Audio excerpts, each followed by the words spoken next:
Welcome to Cafe Seganjo. 안녕하세요, genjo입니다.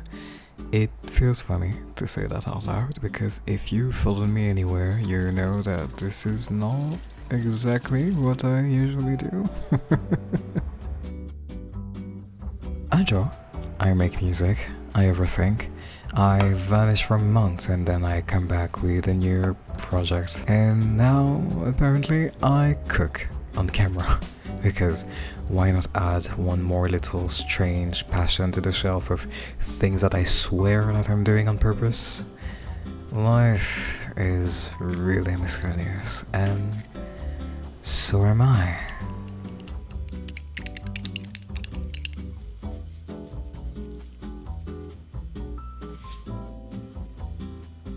The truth is, this idea has been brewing for a very long time. 10 years, actually. A full decade of telling myself, not yet, not ready, not good enough. All these little excuses that sounded practical at the time, but were really just elegant ways of hiding.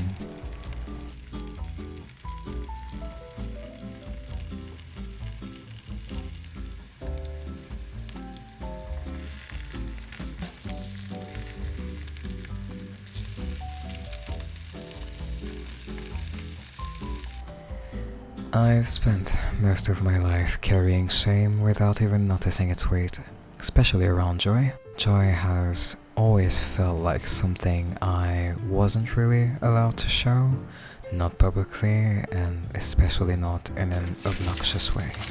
Except in one place: food.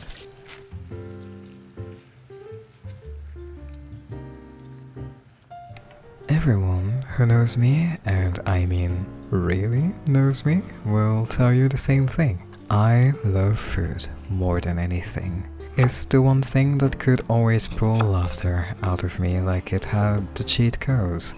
A bowl of noodles, a perfect dumpling, a crispy garlic anything. That was my language of joy. My love letter to the world. So imagine how I felt when suddenly even that was taken away. Some weeks ago, I had a pretty severe stomach bleed.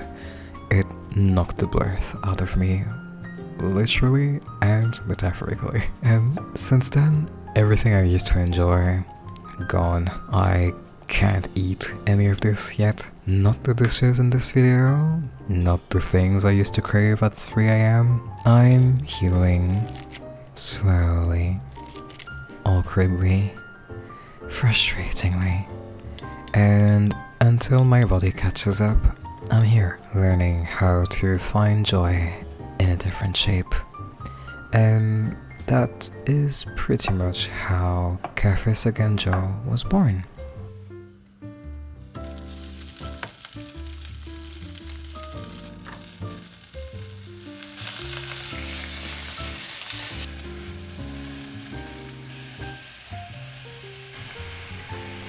This is my way of trying to heal myself.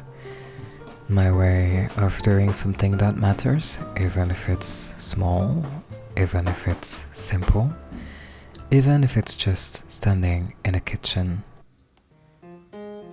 And honestly, it feels strange to show this part of myself, to stand here and let you see me trying, not performing, not pretending, just trying.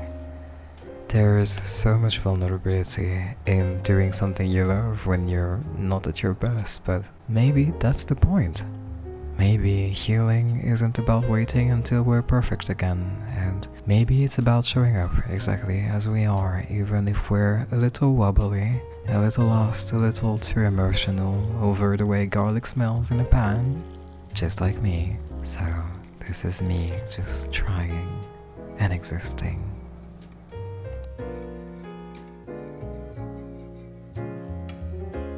For those who are a little curious, my friends get to enjoy the food. I get to enjoy the process. And together, that's the whole spirit of this place.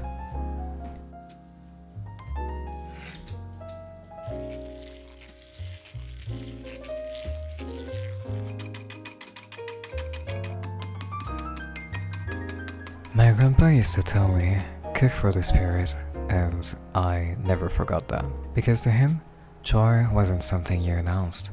It was something you found in everything. In the steam rising from a bowl of ramyeon, in the river water running across the stones, in the wind that screams a story as if it's trying to tell you the ending too fast. I want to return to that, to the small things, to the feeling of something warm in your hands, to the simple truth that food is love, even when you can't eat it yourself.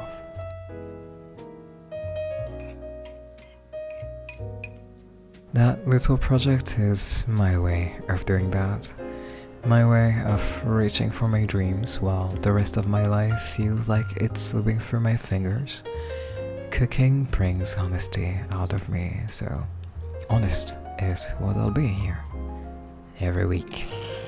In this little cafe that isn't quite real, but somehow means everything.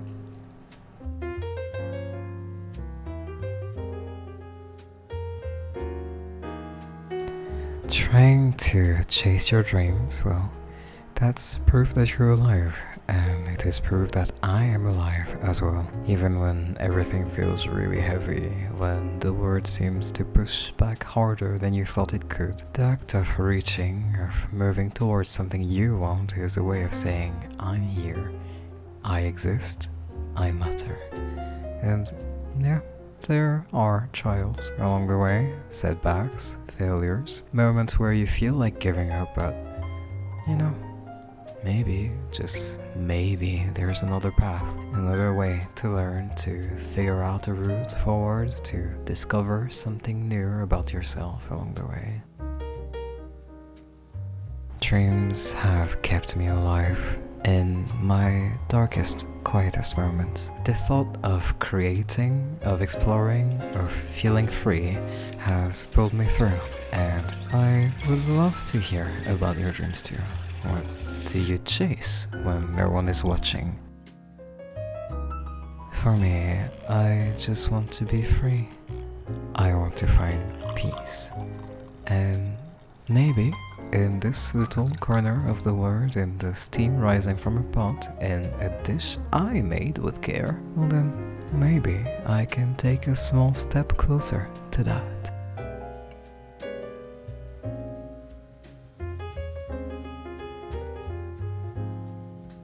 And yeah, I don't have an outro. I tried, nothing came out, so I guess I'll see you next week. Same place, same time, and I'll keep a seat warm for you.